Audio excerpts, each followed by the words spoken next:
आप लोगों का सवाल होता है कि सर मैंने एचडीएफसी का लोन लिया और आईसीआईसी का भी लोन मुझे किसी ने दिलवा दिया, और सर मैंने ऐप के माध्यम से तो एक और बैंक का लोन ले लिया और 2 क्रेडिट कार्ड मेरे पास पहले थे।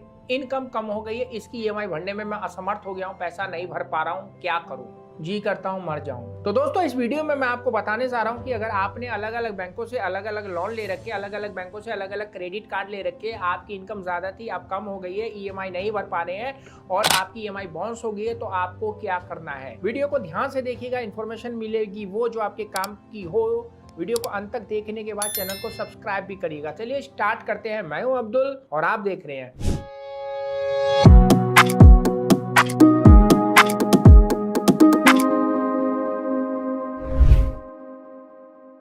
दोस्तों स्वागत है आपका आज की एक नई वीडियो में। दोस्तों एक सवाल एक व्यूअर्स ने पूछा है कि सर मैंने एचडीएफसी का लोन लिया था और मैं उसकी ईएमआई बाउंस कर दी, कारण मैंने 2-4 बैंकों से और लोन ले लिया, मेरा सिविल बहुत अच्छा था, बैंकों ने क्रेडिट कार्ड भी दे दिया, अब मेरी जॉब खत्म हो गई है, अब मैं पैसा देने में असमर्थ हूँ। तो दोस्तों देखिए, जब आप किसी बैंक से लोन लेते हैं और आप उसका पेमेंट करने में डिफॉल्ट कर देते हैं, चाहे 1 महीना करे, चाहे 2 महीना करे, चाहे 6 महीना करे, तो सबसे पहले बैंक आपके साथ जो करता है वो बहुत ही टेक्निकली तरीके से काम को करता है। आपको सबसे पहले कॉल करेगा, बकेट सिस्टम के हिसाब से पहले बैंक आपको कॉल करेगा, फिर उसके बाद बैंक के रिकवरी एजेंट्स करेंगे। तो दोस्तों जब आप अपने क्रेडिट कार्ड या लोन की ईएमआई का भुगतान नहीं करते, रिकवरी की कॉल्स आने लग जाती है, तो उस बीच क्या होता है, बैंक आप पे क्या क्या चीजें कर सकता है। तो सबसे पहले दोस्तों लोन डिफॉल्ट करने पर जो लोन देने वाला लेंडर होता है वो क्रेडिट ब्यूरो यानी कि सिविल को आपके बारे में बता देता है कि यह बंदा अपने पैसे का टाइम पे भुगतान नहीं कर रहा है, और सिविल जो रेटिंग देने की एजेंसी है वो आपके सिविल स्कोर को लो कर देती है। दूसरा जो दोस्तों आपको प्रॉब्लम होगा, भविष्य में आपको लोन लेना मुश्किल ही नहीं नामुमकिन भी हो सकता है।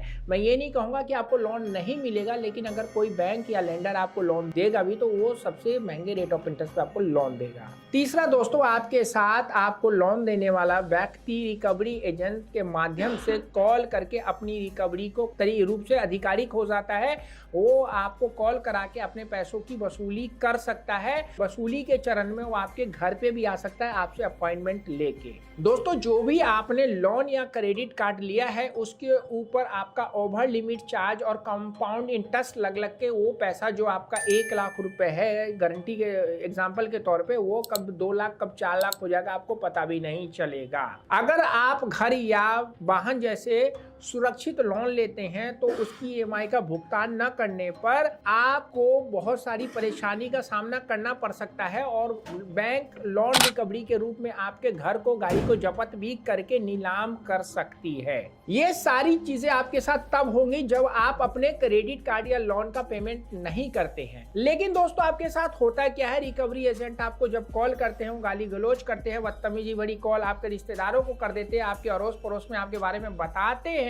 ये सारी चीजें क्या होनी चाहिए? तो दोस्तों इसका जवाब है ना। आपके साथ कोई भी रिकवरी एजेंट सरासर गलत तरीके से रिकवरी नहीं कर सकता है। रिकवरी करने के लिए आरबीआई ने कुछ तौर तरीके बना रखे हैं और आप उन तौर तरीके से उन चीजों को फॉलो करते हुए सेटलमेंट करा सकते हैं। लेकिन दोस्तों आज आपका जो सवाल था, सवाल ये था कि मल्टीपल लोन लिया है उसका पेमेंट ना करूं तो क्या हो सकता है। तो दोस्तों देखिए, सबसे पहले अगर आपने मल्टीपल लोन लिया है और आप चाहते हैं कि मैं इसका पेमेंट ना करूं, तो दोस्तों मैंने जैसे आपको बताया कि रिकवरी की टीम आपको परेशान करती है, लेकिन अगर आप चाहते हैं कि आप इसको खत्म करें तो दोस्तों खत्म करने के 2 तरीके हो सकते हैं। आप अपने लोन को लोन कंसोलिडेशन के माध्यम से एक करके आप सिंगल ईएमआई बना के आप इन चीजों को खत्म कर सकते हैं। दूसरा तरीका दोस्तों यह होता है कि आप चाहें तो आप बैंकों को नोडल ऑफिसर्स को मेल लिख के अपने लोन और क्रेडिट कार्ड के बिल का मोरेटोरियम कर सकते हैं। तीसरा तरीका दोस्तों यह होता है कि आप उसको सेटलमेंट कर सकते हैं जब आप मजबूर हैं, आपके पास रोटी कपड़ा और मकान का इंतजाम नहीं हो रहा है,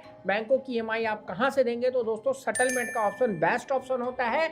और सेटलमेंट के प्रोसेस में जाने से पहले आपको कुछ चीजों को करना होता है। क्या कहा जाता है और क्या किया जाता है आपको नहीं पता है तो इस वीडियो को बना रखा है, आई प्ले बटन में जाकर देखिए, आपको चीजों के बारे में समझ में आ जाएगी। सेटलमेंट के प्रोसेस में दोस्तों सबसे पहले आप बैंकों को अपनी परेशानी भरा मेल लिखते हैं, एविडेंस लगाते हैं कि आपकी जॉब छूट गई है, आप बीमार हो गए हैं, आपका इलाज चल रहा है, आपके साथ धोखाधड़ी हो गई है, तो बैंक आपके मौजूदा हालात को देखते हुए कुछ न कुछ करने की आपके लिए कोशिश करेगा, लेकिन अगर नहीं करता है तो दोस्तों 6 महीने के बाद आपका जो लोन या क्रेडिट कार्ड का बिल होता है वो एनपी हो जाता है, नॉन परफॉर्मिंग एसेट, और फिर वो सेटलमेंट करवा के आप उसे खत्म कर सकते हैं। कम से कम में सेटलमेंट कैसे होता है, बैंक सेटलमेंट क्यों करता है, आपको अगर नहीं पता तो इस प्लेलिस्ट को जाके देखिएगा, आपको बहुत सारी इंफॉर्मेशन मिलेगी। तो दोस्तों अगर आप लोग लोन डेट ट्रैप में फंसे हैं, कर्जा देने में आपको लग रहा है कि मैं इससे को पे नहीं कर पाऊंगा, रिकवरी एजेंट कॉल कर करके आपको परेशान कर रहे हैं, आपका जीना दुभर कर रखा है, खाते पीते उठते सोते आपको कॉल आ रहा है बैंकों का, काम पे आपका दिमाग नहीं लग रहा है, तो आप हमारे माध्यम से इस चीज को खत्म करवा सकते हैं। पूरे इंडिया में हम लोग सर्विस प्रोवाइड करते हैं। हमारी वेबसाइट www.ahktips.com है, विजिट करिए, आप लोग वहां फॉर्म भरिए और फिर हमारी टीम आपको कॉल करके बताएगी कि कैसे आप इस दर्दनाक सिचुएशन से बाहर निकल सकते हैं। और अगर असमर्थ हैं आप वहां फॉर्म भरने में तो इस व्हाट्सएप पे आइए, हमारी टीम आपको बताएगी कुछ सवालों का जवाब आपसे पूछकर कि आप क्या क्या कर सकते हैं। कर्ज है खत्म हो जाएगा, लेकिन जिंदगी खत्म करने की कोशिश नहीं करिएगा, क्योंकि जिंदगी आपको ऊपर वाला एक बार ही देता है और कर्ज तो